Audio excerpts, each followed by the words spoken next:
In tutoring? Yeah. Cool. Zoom, you have to admit me to the meeting, I think. Um, just there we go, yep.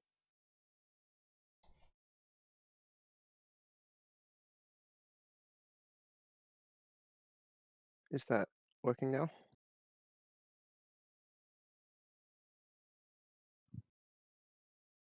My Zoom appears to be crashing. Slow.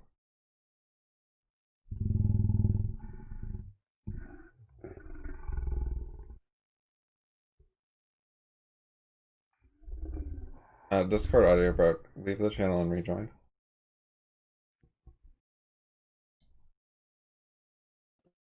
Is this Yeah, it's working now? better. Cool. It does that occasionally, I don't know why. Yeah, I was surprised when when it broke the other day, watching the video back. It was yeah. I was surprised by what it sounded like. It was odd.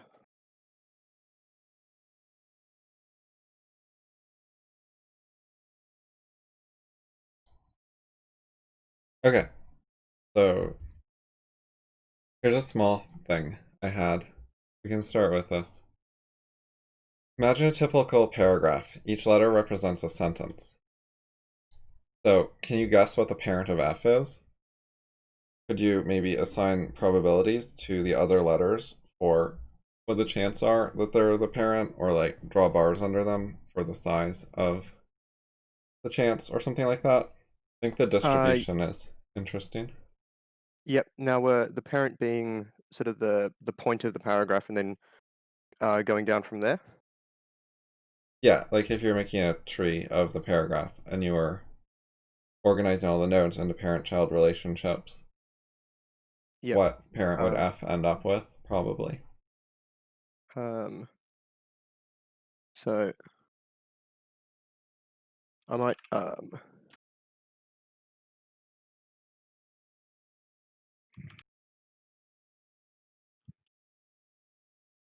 oops. So I'd sort of start with something like that, and then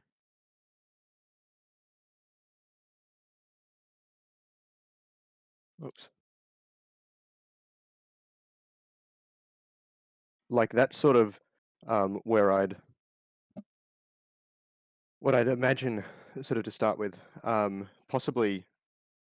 Possibly G might be the parent, but depending on how it sort of goes, um, that would be my sort of intuition. And then in terms of ABC, um, it's pretty early. They could like potentially be sort of another sibling. Um, Okay, I More disagree like that. quite a bit, so that's Okay. interesting. Yep. So, the normal way I think paragraphs work is that the first sentence is the topic sentence, and every other sentence is normally related to it in some way. So uh, just to um, oops. So So more in like yeah, in general, A should be the root node of the paragraph so that it tells you what the paragraph is about and then know what you're reading.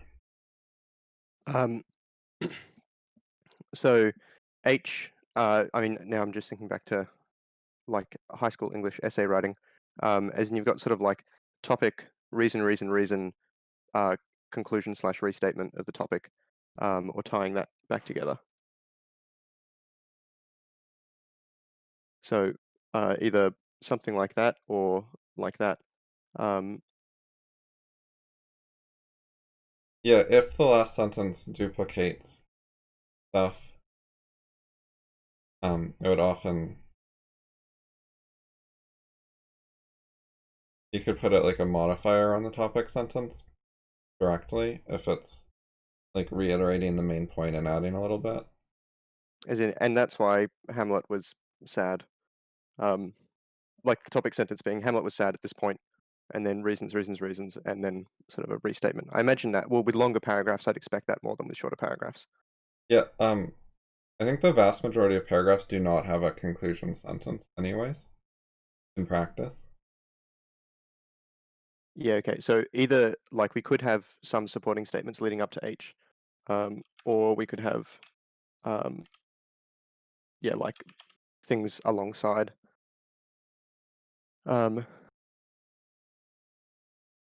yeah, okay. Also, the hints in English for what's a parent of what usually go sequentially. Like usually there are hints that some previous thing was the parent of the current sentence. It'll relate back to something, a back reference instead of a forward reference is much more common. Does that make sense? Yeah, yeah. No, that definitely makes sense. Um, I'm wondering whether there's um, so if we, I'll just find like there's a so say like this paragraph. Uh-huh. Um, so we've got yeah.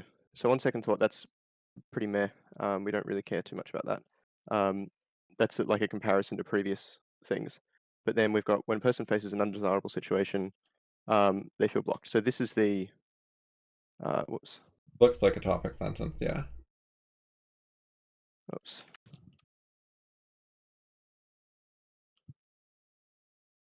Um,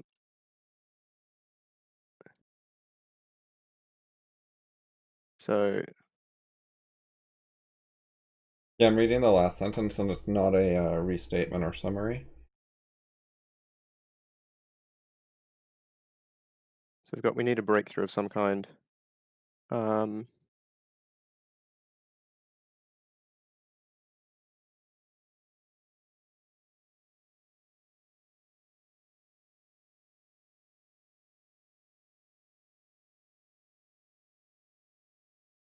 so this is sort of a bit of a combined idea.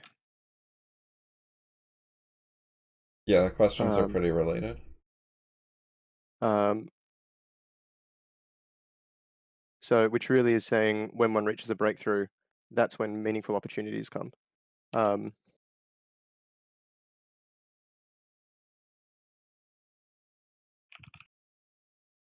so something like that. That makes a lot more sense. Um, uh, though the point of the paragraph, like um, the sort of the topic of the paragraph being this blocked situation, this feeling of blocked, but the sort of conclusion of the paragraph here is that breakthroughs are required, or that uh, you sort of go blocked and then you have a breakthrough, and that's leading to opportunities that you didn't have before.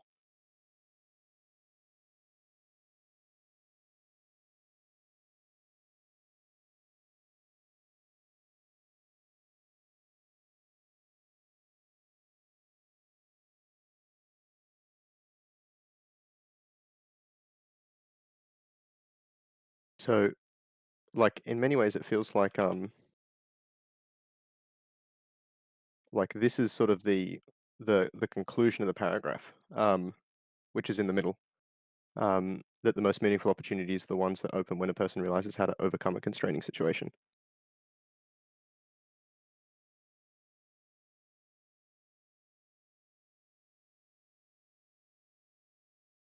I mean, it's not. I guess it's not a conclusion yet. It's the question that's raised out of this line of reasoning, which then is presumably expanded on down here.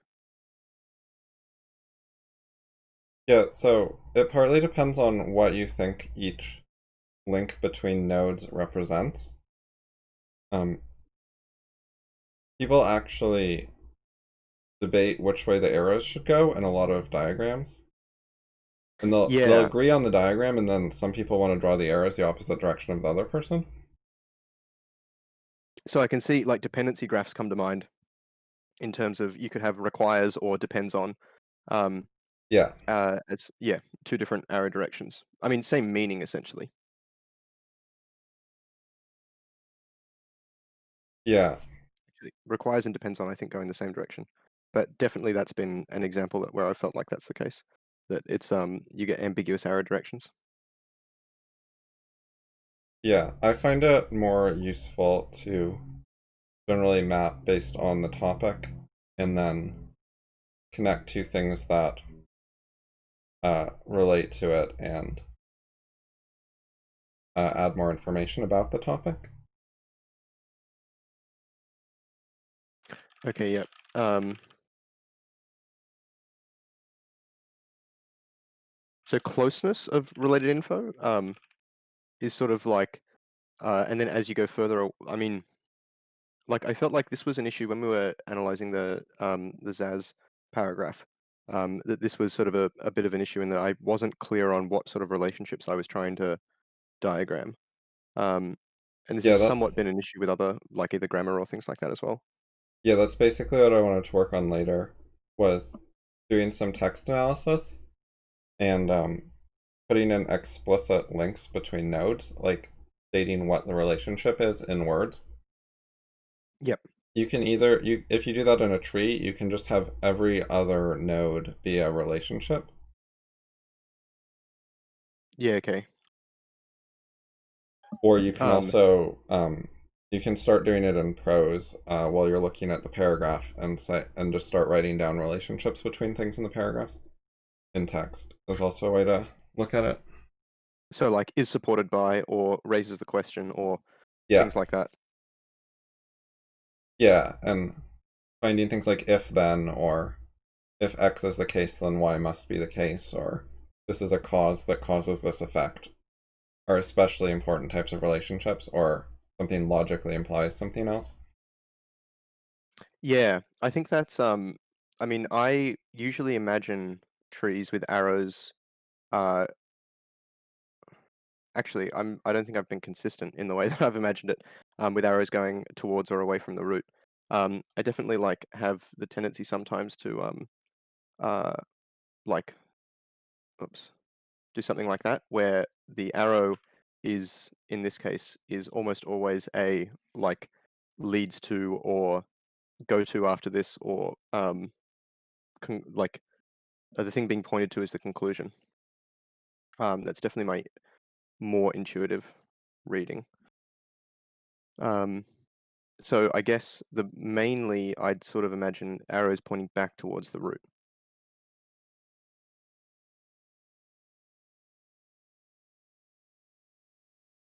Yeah, that I think that's not important. It's just the difference between an arrow representing uh, builds up to create X or is a piece of X.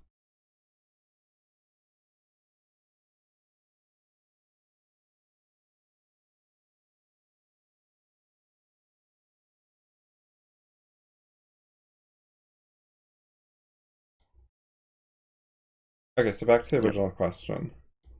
Do you want to see my estimates or do you want to try doing them? In terms of this paragraph, or with these, with Yeah. ABC. Or do you want to Um, keep going with the choice paragraph? no, no, we can so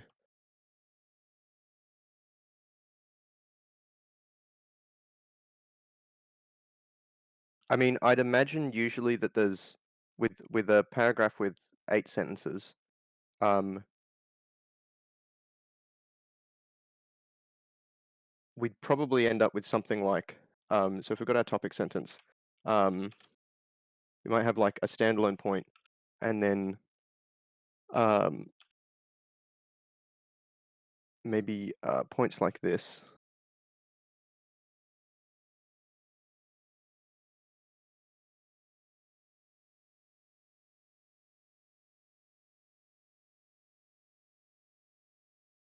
So like that's a way that I could sort of see um, like a paragraph of that complexity ending Yep. up. Um, Obviously, there's a lot of dependency in the particular arrangement there, but I'd imagine, yeah, simpler ideas at the start, and then your largest idea at the end, um, usually because the largest idea is benefited by the smaller previous ideas.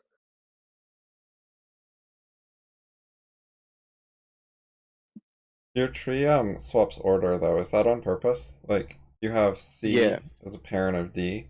That's a parent of something that oh, comes just wait. later. but D is a parent, Uh, or has the parent. yeah, So, so but D is meant D's to be, parent comes earlier.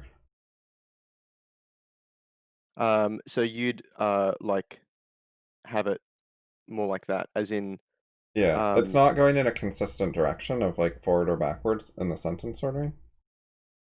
the way that or the reason that I was sort of thinking about, yeah, no, so it was deliberately inconsistent, particularly because I was thinking, like, you'd essentially go like C, therefore D, therefore A, sort of thing, and so you'd have these, you'd read from the bottom going up. Um, was my, yeah, reasoning behind that. The Um, order people put stuff does vary some, but I think it's fairly typical that people will say higher level points and then provide the details for the points that they previously gave. So it's common for the progression to be from higher level to lower level as um, they fill in details of what they were trying to say. okay, yeah, so uh, as in the topic sentence is the highest level, sort of the most abstract way of putting it, and then they progressively recurse down into the detail, as opposed to uh, Yeah. going the other way. So more like that, where this is like H is the most detailed, presuming that there's no, restatement of the topic. Yeah. They don't do that all the time. Like it does vary. Because sometimes they'll skip and they'll just be like, okay, now imagine this tiny little detail and we'll start building up in the other direction. But a lot of times when they do that, they start a new paragraph to do it rather than mixing it into the same paragraph. Yep. Should we find an example, maybe? Let's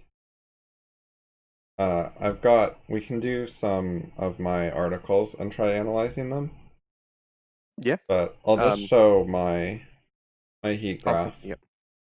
first. So I figure the most likely parents are either the original topic, because they might be making a new point about their main topic. Like that can happen at any time. Or the very previous sentence, because people often build on the most recent thing. Yep. Well, it's confusing if you're, yeah, jumping around. Yeah, and then the next most likely would be the next most recent thing, because sometimes they'll make a point and then the next two will both sentences will both be details for that point. So I think that happens like more likely with things that are more recent. There's like a descending probability as you get Yep. further away until you get to the actual main topic, which we know is a decent candidate for the parent. Yep. So, yep. So the like F is uh sort of roughly as equal to be E or A, in that, we can't tell out of context. But it's more likely to be E than D, and more likely to be D than C, and so on. And it doesn't make sense for the parent to be later in the paragraph. Yeah. So I thought this was notable because it gives you good ideas about where to look by default. Like you know what the first places to look are when you're trying to connect a sentence to other sentences. Yep, either the start or immediately beforehand. Yeah. You also want to look at like the next one or two sentences for likely connections for children in general. Yep. And I guess that'll be much more obvious when it's not a direct connection in that way, because uh, yeah, you'll like if it is a direct connection, then you'll probably see something linking it completely back. Like if it starts with however, then that idea might require the previous sentence, um, or the previous few sentences. But if they just sort of start, well, if they say another, then it's most likely. I mean, the sort of the word another is misleading, but really it's just saying here is another point related to the central topic. So the parent would be the topic sentence.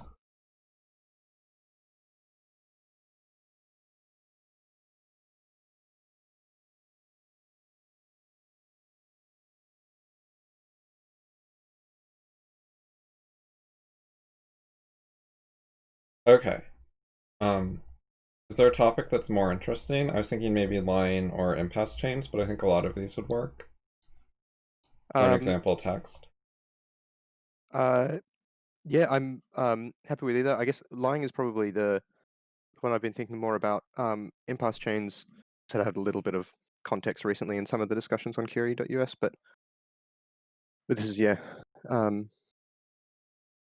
this is probably less new as far as concepts go to me. Okay, have you read this article before? I have. I think I read it in its entirety some time ago. Um, but I have skimmed it or bits of it recently, I think. Okay.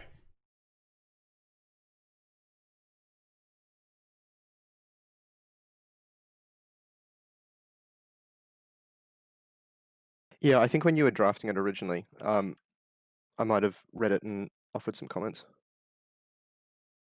Okay, so Um, let's take the first paragraph from me and start there and look for relationships between sentences or clauses or other appropriate chunks.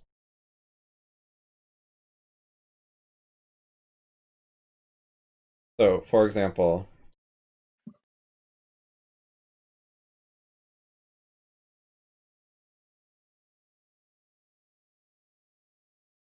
I think the first sentence or the second sentence is a subtopic of the first sentence. It's a more detailed issue within the same area. yep. Um, it also, yeah, with the context of the first sentence, like if you started the sentence with that, then I would expect a much more specific paragraph as opposed to a more general one. Yeah, that makes sense. Like if you reverse the sentence order, it would be weird a bit because it would be going from more specific to less specific without a clear reason. All right, so then we have the next one. How does one think and speak with integrity? That is also a subtopic on the general heading of what's a lie. Yep, yep. It's It doesn't directly relate to the yeah, honesty of statements. right. So we're again a child of A.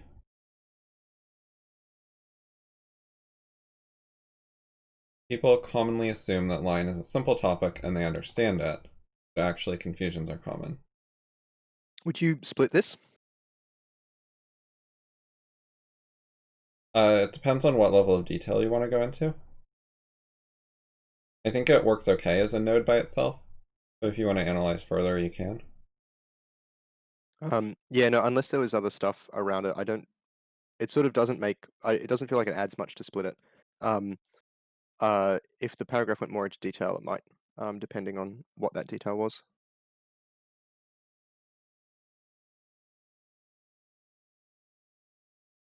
Yeah, so this is This, another general comment about the overall topic. Another subtopic. yeah. So we've just got three children to one subtopic. Yeah, so the structure here is A, C, D. Pretty simple. Yep. Okay, people are dishonest about their knowledge of honesty. Another topic sentence. Yeah, they know little about the subject and pretend there's little to be known.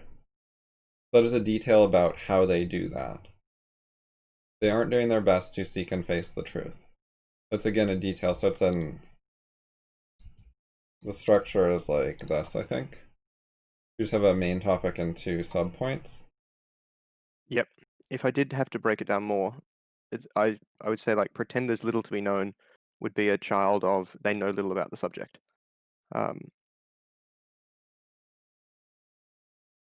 Um, sorry, when I say the subject, I mean they know little about. Yeah. yeah. How would you express the relationship between those two parts in words? Um,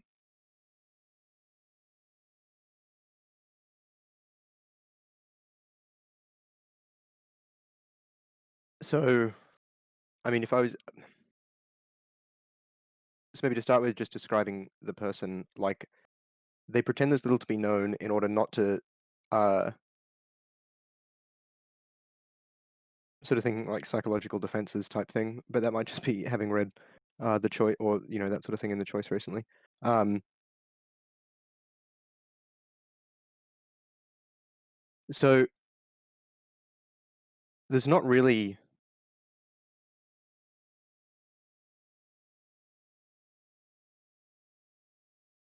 yeah, no, maybe I wouldn't do it like that because they pretend there's little to be known doesn't have too much reliance on whether they know much or not, unless you involve more information. So you could use both together to support something, um, or to lead to something. So like the psychological defenses sort of idea. But the relationship between the two, um, I mean, if anything, it's like they pretend there's little to be known because they know little about the subject. It's like a the knowing little is the reason for them pretending that there's little to be known.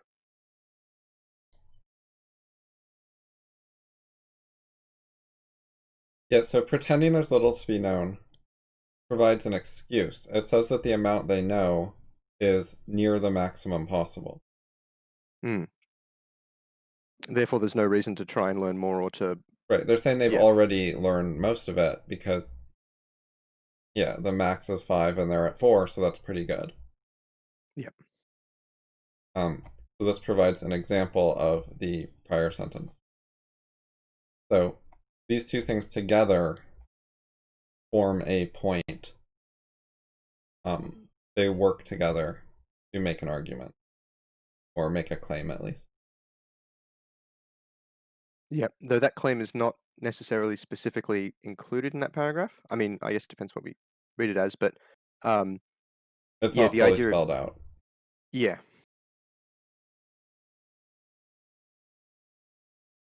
it's sort of implied. I can't remember whether there's more later on about exactly that. I mean, there is like social context stuff, but um, I think it's probably more specific. All right, next one. People often claim that all lies are conscious and intentional. So this sounds like a topic sentence that also is building on the previous thing. Yep, So the dishonesty. Yep, broadly, we're building on what's a lie and this whole topic that we've introduced. And then now, more specifically, we're also trying to talk about people's lack of knowledge of the topic. And so I'm making a point about people being incorrect. yep. Um, is it So, reasonable? So I've just put together like a little tree of um the sort of connection of topics. Um, is this reasonable?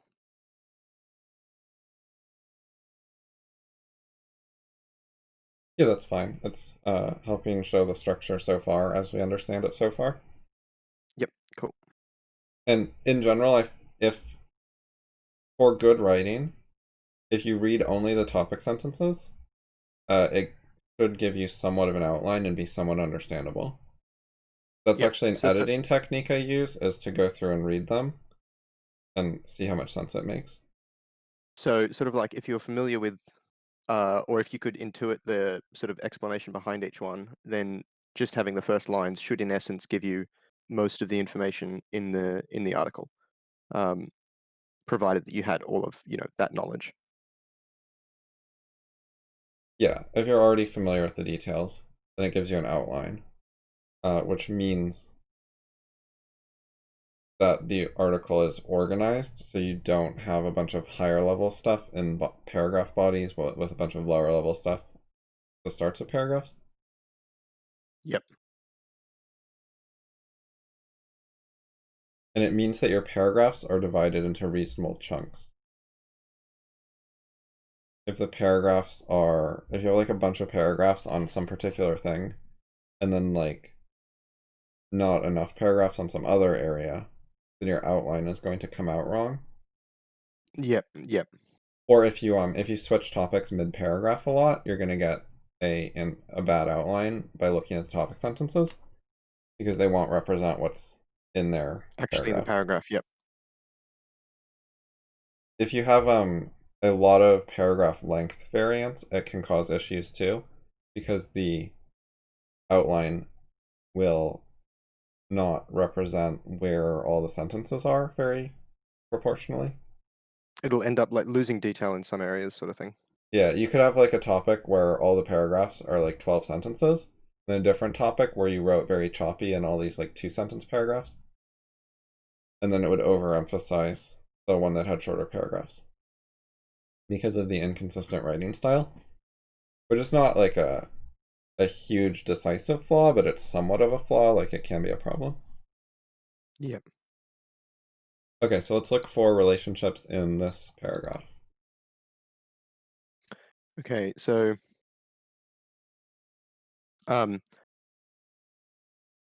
I'll try and break it down here. Um, so this first one feels like, so it's a direct sort of claim there. Just wondering whether put it there for scratch. All right, so this is a direct child. Um,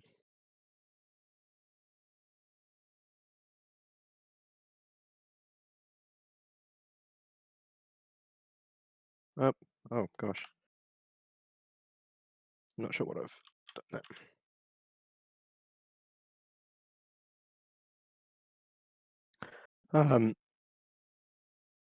Yeah, so this feels like um,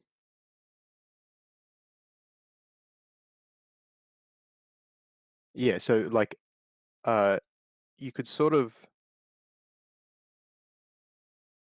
I mean, these two are related. I'm sort of thinking about whether this is, um, but I don't think so. I don't think it's related enough. Okay, let's try to state relationships between the nodes so we know why we're making them parent and child. So, like, for the topic sentence and then the first sentence after it, what is the connection between them? Um, so they claim that all lies are conscious and intentional. Um, like that is, if you don't lie on purpose, you're not lying at all. Um, so as in like this is like an IE relationship. Um, this is a, I mean, that's incorrect is basically, well, no, that's just a claim. Um, They're saying I that think this is a restatement of the first sentence? um, not exactly. It's more like a meaning, as in people often claim that all lies are conscious and intentional, meaning that if you don't lie on purpose, you're not lying at all. So it's like a restatement, but it sort of adds like it's in a personal context as opposed to uh like about lies.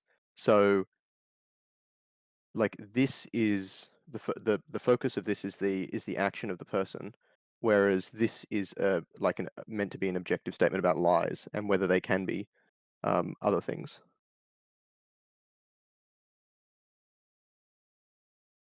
Yeah, so I think to some extent it's serving as an example of what people claim. And it's also, yeah, providing more detail about what sort of claims they make and how they make them. So it's elaborating on the previous thing. Yeah, yeah. Um, I see it as a bit more specific than a pure example because it's not talking about any specific case, but it is providing like a bit more detail and the consequence particularly of that thought. So if people believe A, then they believe B. It can be read like it has quotes around it, like it's something they say. Yep, yep. It I was works just either thinking that way. that this would be someone who believes that would be willing to say that um, sort of thing.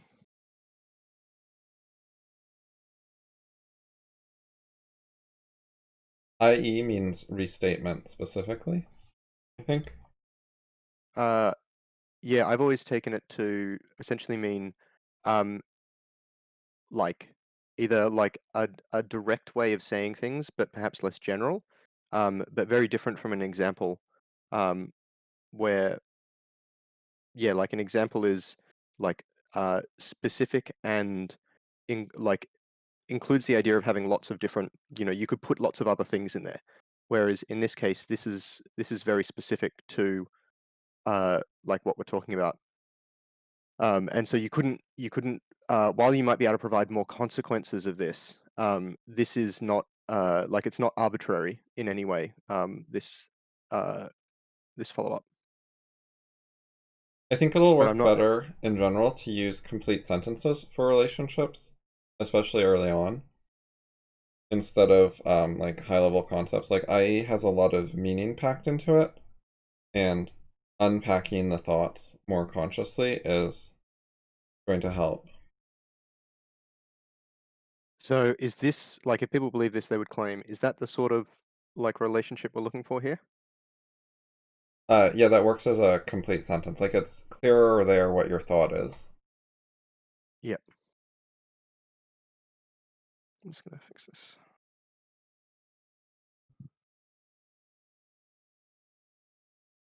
Yep. Okay. So the relationships for all of these. Um,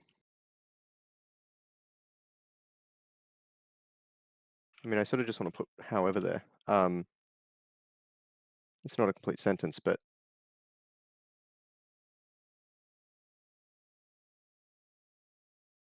Yeah, throwing in some interpretation like a however I think is okay. There is a contrast between the two statements. So picking up on that is part of understanding what the paragraph is trying to say.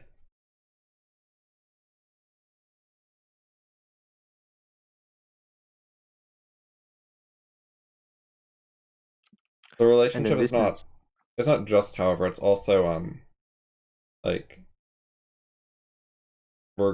this sentence is going to provide commentary on the previous sentence or more info about it. Like, so however, more here's like some commentary on that or something like that.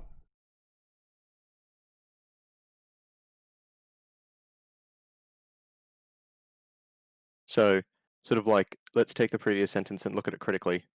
Yeah. Um, yeah, I'm having trouble coming up with the idea of like how to put the relationship into words.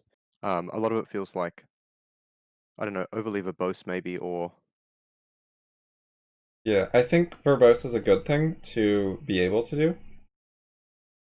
So like a lot of what happens in discussions, and I think this also happens when people are thinking by themselves, is they sort of point and gesture at things and they think that their interpretation is obvious or clear. The other person doesn't agree or doesn't understand what they're saying, and they get kind of stuck because neither person can articulate themselves at a lower level of detail to help get past where they're stuck. So being able to be more specific and elaborate more can help clarify things to yourself or to other people.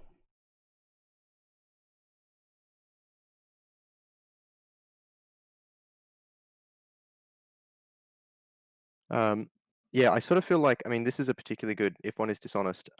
This is a particularly good sort of example of I guess the problem I have with the words I'm coming up with. I feel like if one is dishonest in this way, colon is really just restating by that standard. Um, like the relationship, I guess. Well, I guess that's somewhat to be expected that a lot of the time the relationship is included um, in the More like in the paragraph, explicitly. in the sentence. Yeah. Yeah. If Um, you have some redundancy with the text, that not necessarily a bad thing. Okay, so um, this is trying to make an argument to back up the previous sentence. So we're saying by the standard, and the standard is if you don't lie on purpose, you're not lying at all, or all lies are conscious and intentional, either one.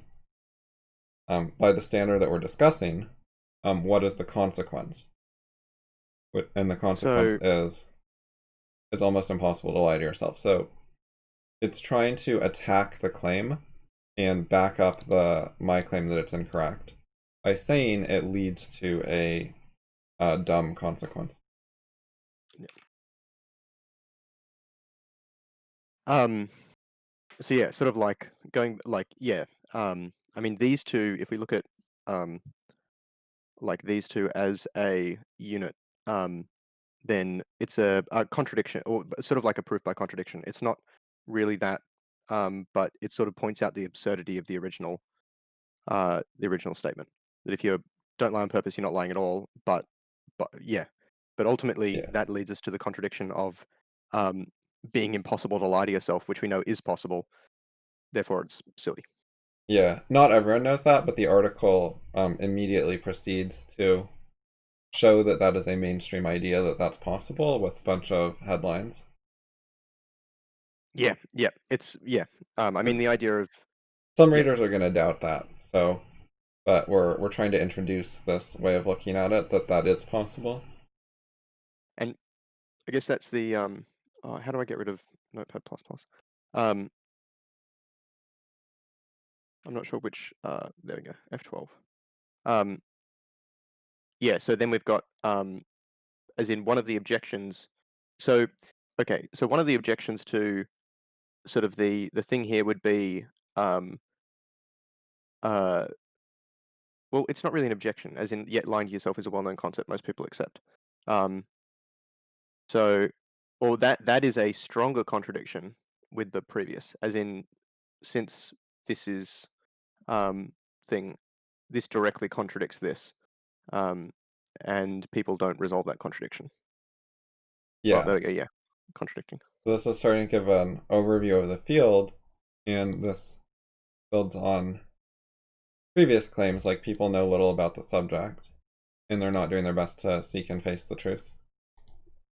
Okay, so at the end of this paragraph, I think this question, how do you fool yourself if you consciously know that you're lying, is attempting to provide more detail for it's almost impossible to lie to yourself by that standard.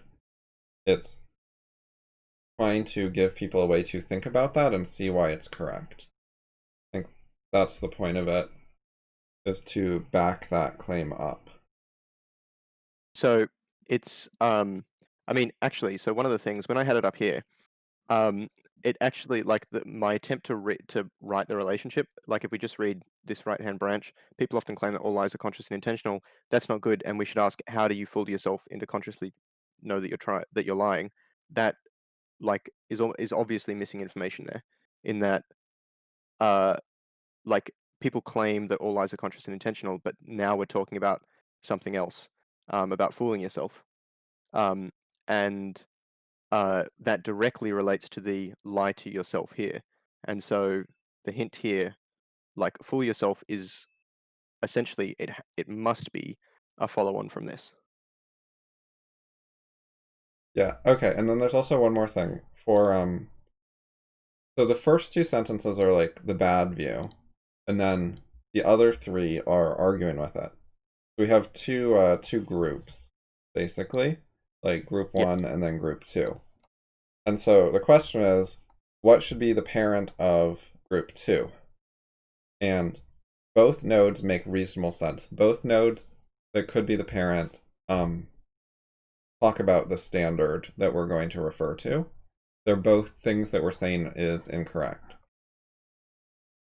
Um, Yeah, I think it's makes more sense for the topic sentence to be the thing there. Like this is a supporting relationship sort of thing. I can't make this thing, but like yeah,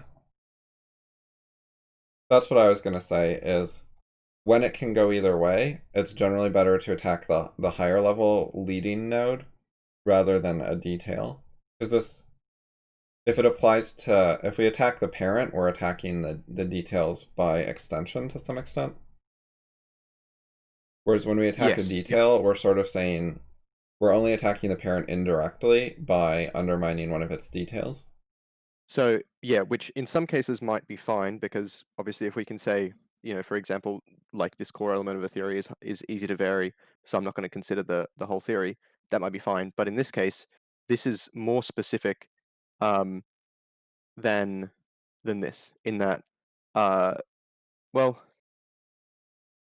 If it's more specific, it's only slightly more specific. But yeah, but um, it's definitely stronger to attack the topic sentence or to address the topic sentence rather than addressing the other one. Yeah.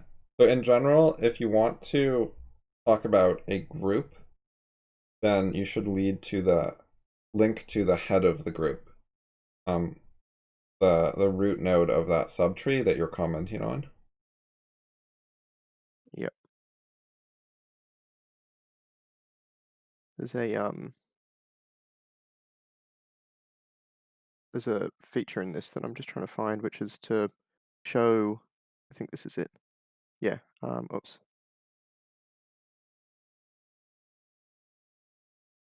So like it's sort of yeah, looking at just groupings. Um, this makes more sense. Um, Yep. Okay. except that this is these two are part of the same thing, but Yeah, I understand.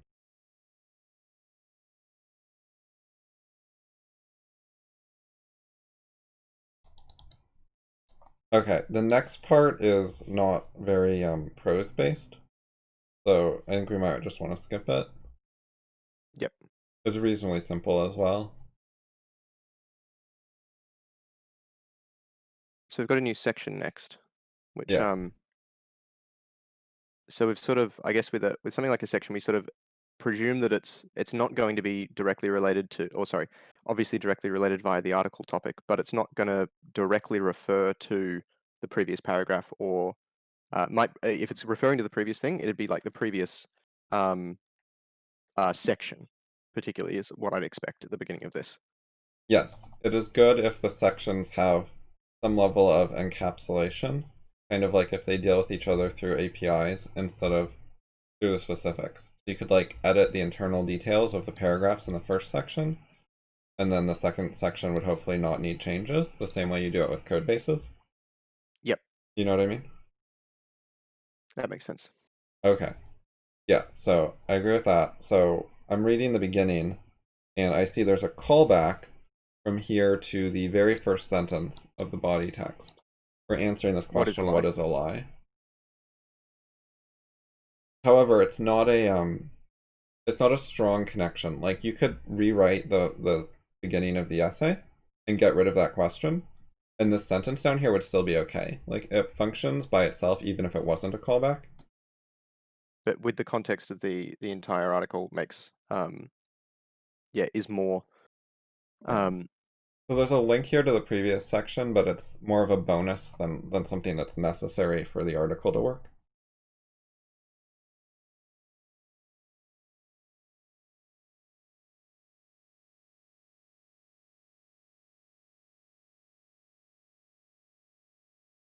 A lot of the structuring, by the way, when I write it, is due to policies and intuition and general principles rather than explicitly creating it. um so sorry, a lot of the structure is due to yeah, policies and principles rather than explicitly creating it.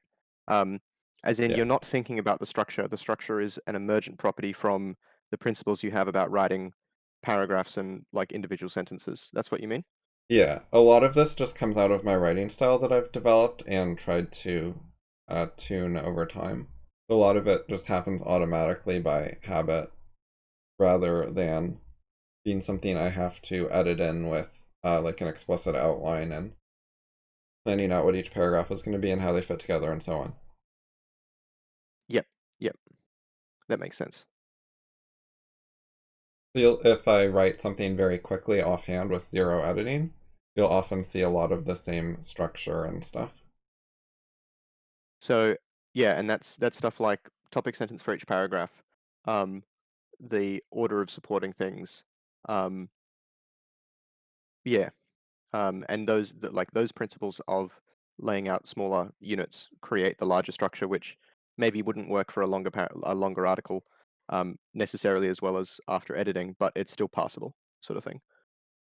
Yeah, editing makes it more consistent and helps you catch problems.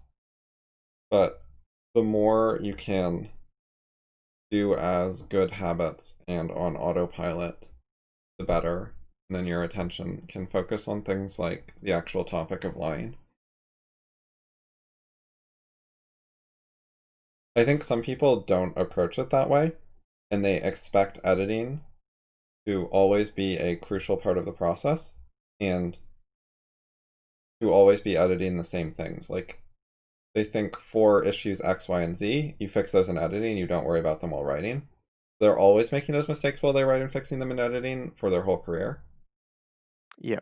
Rather than, I think it's better if your editing changes over time, like because you are making different mistakes. Like you're actually not making some of the mistakes you used to make, so you no longer have to fix them in editing.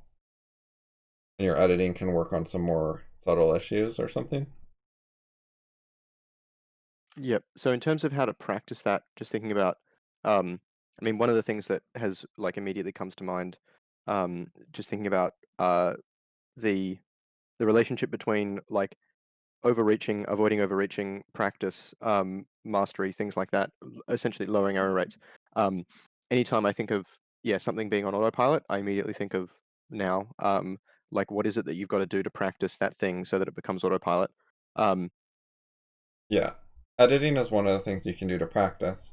And it's if you can pick up on patterns while you're editing, what things are you correcting over and over again, then you can try to correct those patterns. One of the ways you can correct the pattern is you can, while writing, you can have like 1 to 3 issues in your mind consciously and try to not make those errors. Like try to fix those things while you're writing. You can't do too many things like that at once because it will distract you from what you're writing, but you can do a couple that you're currently trying to fix in real time while you're writing. Yep, yep. So that would be like, for example, with the grammar exercises that well, I should be doing. The like when I had trouble with like particular like auxiliary verbs, for example, is to go through and during the exercises make sure like I'm asking all the regular questions that come naturally about like what's the main verb, subject, object, that sort of thing. But then adding these like even though they might not be as important, but sort of treating them more importantly with these one or three extra things. Um, and like consciously trying to address them every single time to make sure that I particularly avoid those errors. And then after some period, presumably that's like going to stick more and get closer to the autopilot. Yeah, I think this kind of practice strategy is common in video games and sports. People Yep, will yep, play tennis or something and they'll know that they have 1 or 2 problems that they've been doing a bunch, and so they're paying yep. And extra attention to those while they play. it'll be yeah, just thinking about sort of a like a tennis coaching session or whatever. I can yeah easily imagine pay attention to your backhand, like pay attention to the way you like and just constantly that's the feedback all the time sort of thing. Even though other strokes are being made, um, but yeah, but there's like particular focus on particular errors, which makes a lot more sense. Yeah, it's the same thing in World of Warcraft when you get a new spell and then you give it a hotkey. You want to like use it on purpose for a while to get used to like using it at all and pressing the hotkey for it. Just think about yeah vocabulary as well. Like I'm sure you've noticed when people learn new words, they tend to use it far more often, um, both to help remember it, but then also to or I imagine at least for me, but to figure out the intuition of when and how to use it. So that like increased usage is increasing the error rate, but that's also then increasing the feedback you get on the error rate. So you can reduce it more quickly as opposed to if you avoid Yeah. using it, then yeah, those errors are going to persist. Yeah, and if you're only doing that with a few words at a time, then the errors are manageable. Yep. Whereas if you're doing that with like many, many words, then you'd have too many errors and your sentences wouldn't make sense anymore. Yep, But if yep, it's just like a few words, then maybe 1 in 20 of your sentences you have to clarify, and that's a manageable overhead. yep, yep.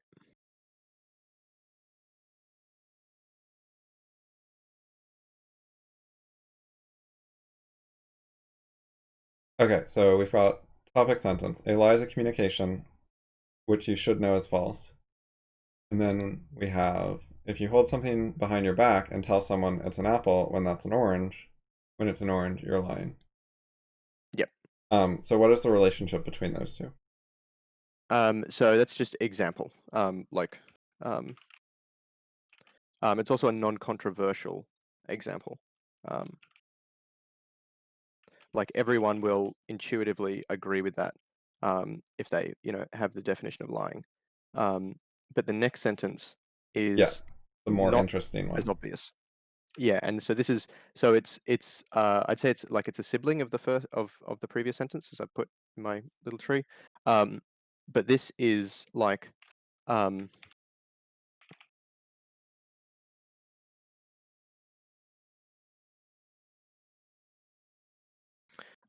yeah, the reader doesn't necessarily agree with this one yet, but it's also introducing. It feels like it's leading into the next thing. Um, this is still a direct child of lying as a communication, which you should know is false, and this part presumably is going to be the the sort of key that we expand on, um, Yeah, so this because sentence yeah, is trying to show people what that is and what it means in a more concrete way with an example. And it's it's explaining why to some extent, because it doesn't just give the example. Like this part is the example. If you don't know what it is and you claim it's an apple, that's lying too. Like that would be an example, and then people would say, "Oh, I don't know, I'm not sure about that." But then the second half of the sentence does give a reason. yes, yep. So Yeah, okay, and because so, I mean, it makes sense that you would include these in the same sentence here as opposed to different sentences, because you're like it would clash with the sentence beforehand if you then had like another sentence, um, but uh, like as in it's less obvious whether it's relating to the topic, relating to like these two as a group, or directly relating to just this yellow point here. But when it's part of the same sentence, that's unambiguous.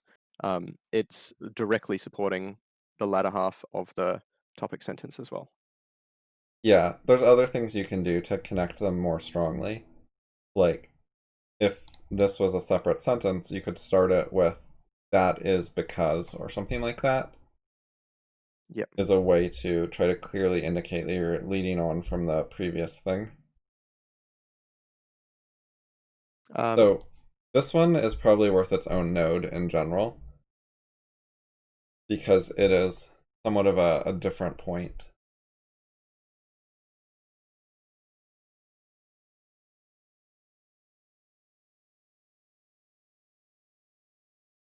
So the relationship between these two is that this one is explaining the previous one.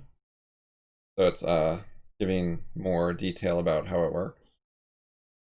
yep. Yep.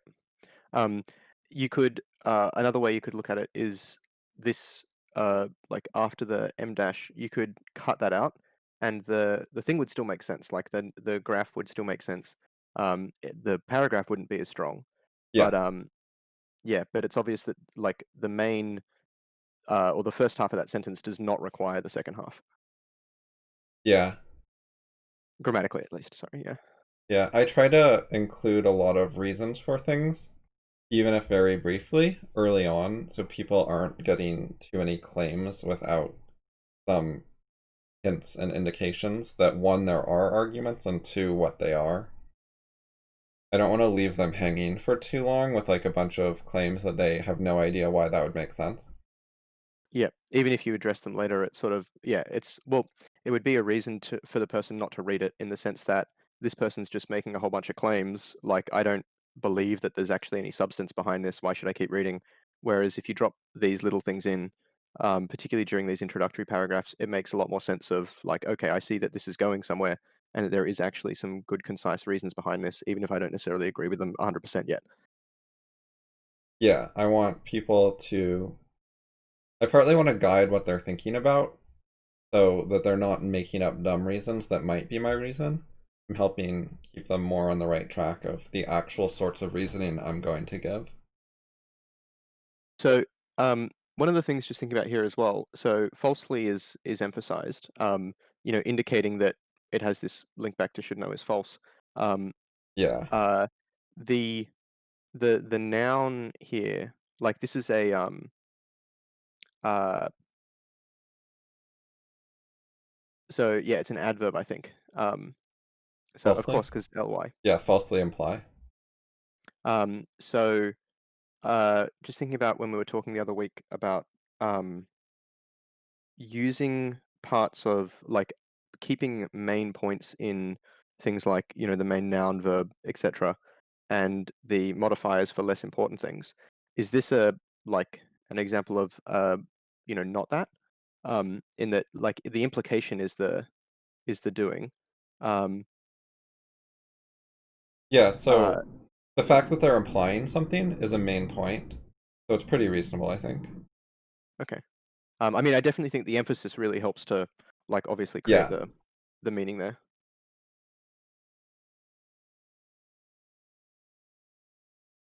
Yeah, the action of making that claim is communicating something that isn't explicitly stated. And that's what I really want to highlight. Um, Yeah. if there was a word that meant falsely implying, then you could get it into the verb like more fully. But this I is mean, like if reasonable. The falsely is not getting lost too far away from the main grammar. it feels more it feels like a more odd sentence if you tried to rephrase it to talk about like a false implication or things like that. That doesn't feel like it would flow nearly as well.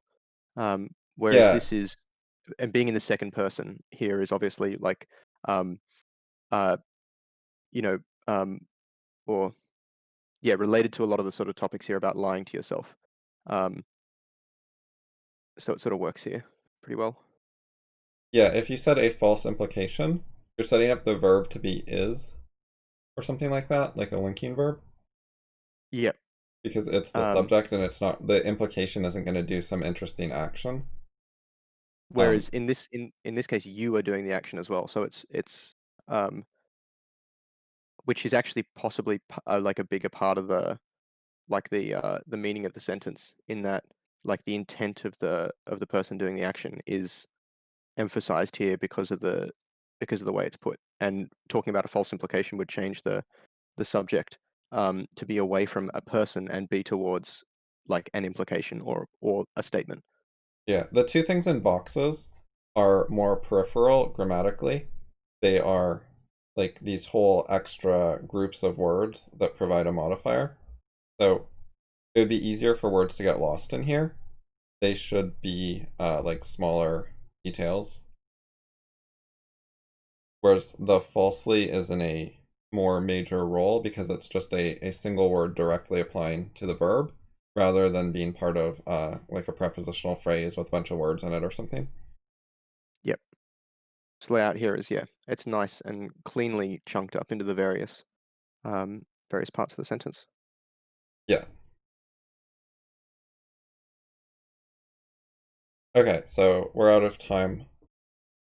So I Oh think we'll wow. Yeah, okay. continue this next time and maybe do some more grammar too. Yep. No, that sounds good. Cool. Okay, All right. See you bye. tomorrow.